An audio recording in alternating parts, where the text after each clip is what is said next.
बिस्मिल्लाहिर्रहमानिर्रहीम। अस्सलाम वालेकुम।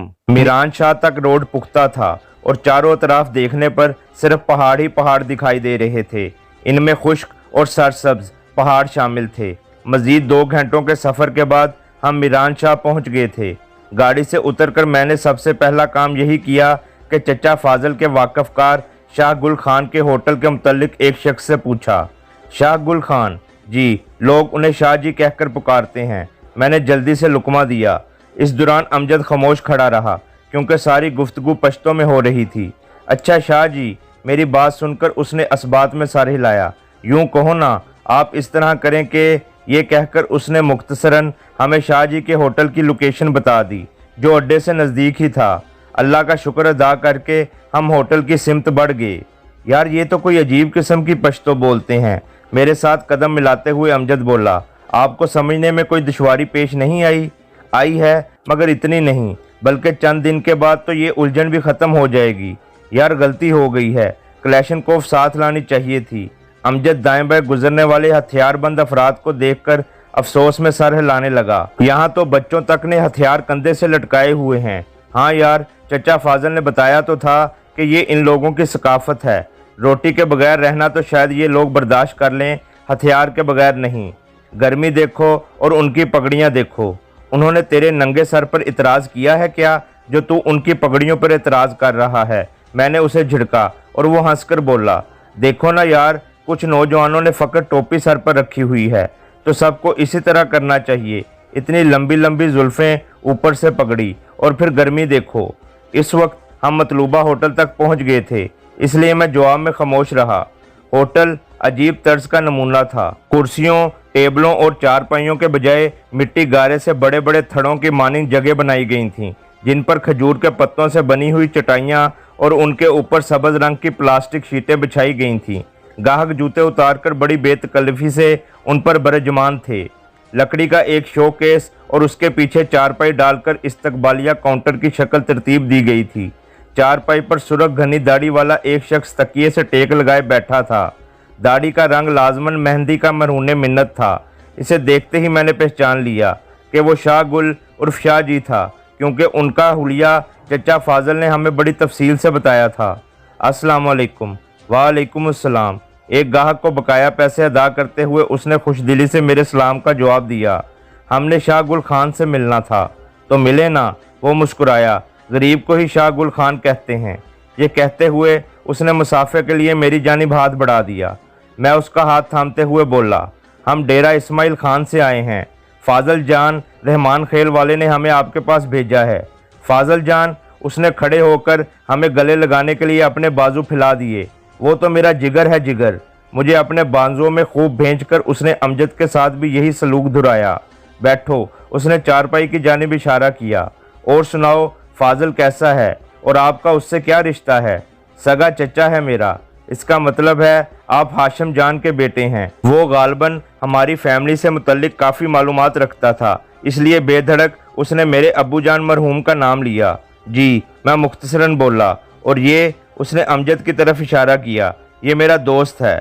कहकर उसने असबात में सर हिलाया और लड़के को आवाज़ दी, जो गाहकों को उनकी मतलूबा चीज़ें सर्व कर रहा था। और लड़के, लस्सी का जग ले आओ, मेहमान आए हुए हैं। आया शाह जी, लड़के ने कहा, और शाह जी दोबारा हमारी तरफ मतवज्जा हो गया। बस यही सामान है आपके पास? वो हमारे मुख्तसर बैगों को देखते हुए बोला। बाकी सामान अड्डे में छोड़ आए हो? जी नहीं, बस यही सामान है। फाजल खुद क्यों नहीं आया? चचा, मैंने एक लम्हे के लिए सोचा और फिर बोला, वो फ़िलहाल आ नहीं सकते थे। आप भी रहमान खेल से ताल्लुक़ रखते हैं? इस मर्तबा उसका मुखातिब अमजद था। जवाबन अमजद ने मुस्कुराने पर इक्तफा किया। मैं जल्दी से बोला, ये पश्तो बोलना नहीं जानता। चलो, हम तो उर्दू बोलना जानता है ना। शाह जी मुस्कुराते हुए बोला। उसी वक्त लड़का लस्सी का जग ले आया। स्टील के गिलासों में उसने हमें ठंडी मीठी लस्सी पेश की। 2-2 गिलास लस्सी पीकर हमारी थकन दूर हो गई थी। अच्छा, पहले घर चलते हैं। आप लोग नहाकर फ्रेश हो जाएं, इसके बाद खाना खाएंगे। शाह जी ने चारपाई से उठकर हमारे सफरी बैग उठा लिए। चचा प्लीज़, ये हम खुद उठा लेंगे। हमने उनसे सफरी बैग लेने की कोशिश की, मगर उसने झिड़क दिया। आराम से चलो, ये ना हो मैं तुम दोनों को भी कंधों पर उठा लूं। ये बात चूंकि उसने पश्तो में कही थी, इसलिए अमजद सही तौर पर नहीं समझ सकता था और अभी तक उसके हाथ से बैग लेने पर मुसर था। ए लड़के, मैं कहता हूँ हम तुमको भी उठा लेगा, वो अमजद से टूटी फूटी उर्दू में बोला। ठीक है, बैग मुझे दे दो, मैं खुद ही आपके कंधों पर बैठ जाऊंगा, अमजद ने मुस्कुराकर कहा। मगर शाहजी इनकार में सर हिलाकर मुस्कुराया और आगे बढ़ गया। मजबूरन हम भी उसके पीछे चल पड़े। बाजार से निकलकर हम गलियों में दाखिल हो गए। ज़्यादातर मकान कच्चे ब्लॉकों के बनाए हुए थे। इक्का दुक्का पुख्ता ईंटों से बने हुए घर भी नजर आ रहे थे। शाहजी हमें लेकर एक बड़े पुख्ता मकान के सामने पहुंचा और फिर उससे मुल्हिका बैठक का दरवाज़ा खोलकर हमें अंदर बुला लिया। बैठक बजाते खुद एक छोटा सा मकान नजर आ रही थी कि इसमें एक छोटा सा सहन और बाथरूम वगैरह बना हुआ था। आप लोग नहा लें, मैं घर से हो आऊँ। शाहगुल बैठक और घर को मिलाने वाले दरवाजे से अंदर घुस गया।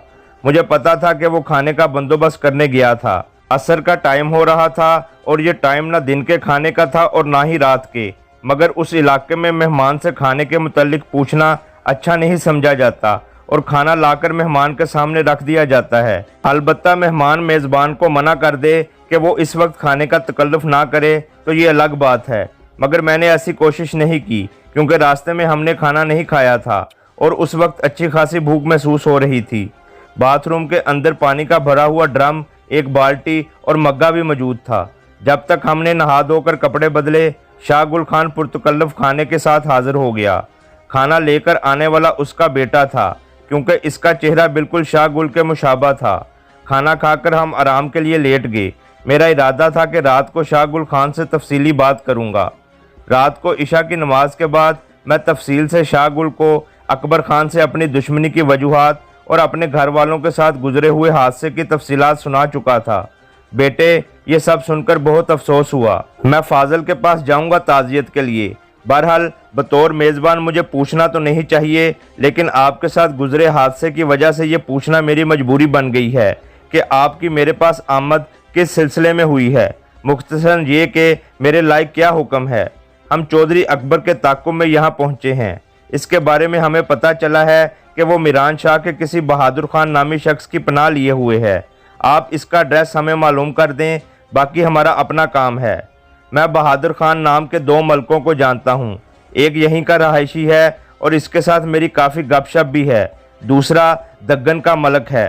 दग्गन मीरान शाह से चंद किलोमीटर दूर है और वो हाजी बहादुर काफ़ी असर और रसूख रखता है। इसके अलावा कोई मलक हाजी बहादुर मेरे इल्म में नहीं है। बहरहाल सुबह मैं चौधरी अकबर के मुतल्लिक आपकी मतलूबा मालूमात हासिल कर लूँगा। अगर वो इस इलाके में आया हुआ है तो मैं इंशाल्लाह इसे ढूंढ निकालूंगा।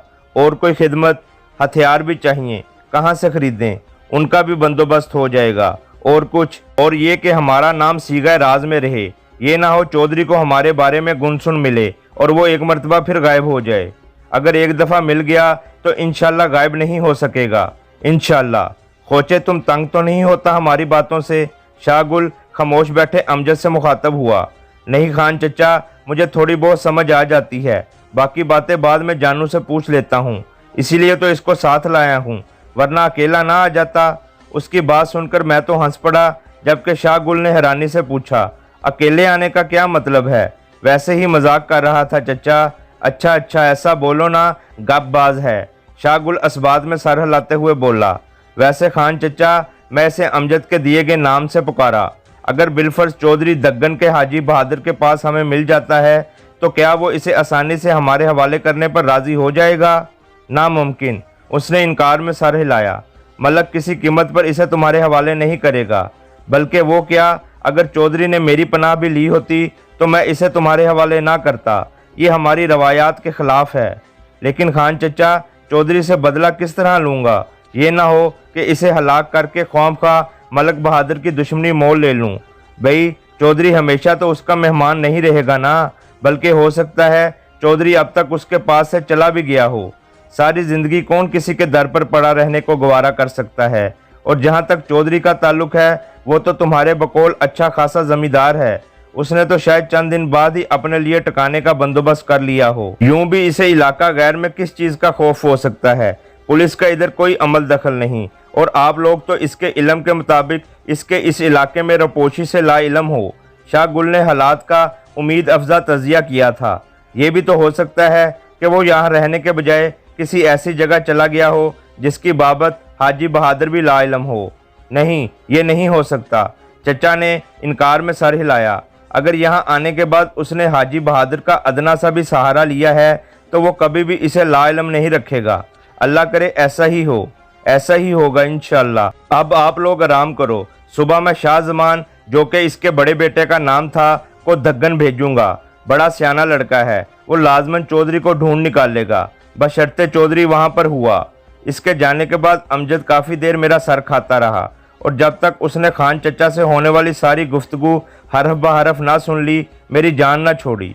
सब कुछ सुन लेने के बाद उसने मौजूदा हालात के मुतल्लिक एक दो उल्टे सीधे तबसरे किए और करवट बदल कर सो गया। लेकिन नींद मेरी आंखों से कोसों दूर थी। माजी, हाल और मुस्तकबिल के गोरख धंधे में मैं अजीब अंदाज में फंसा हुआ था।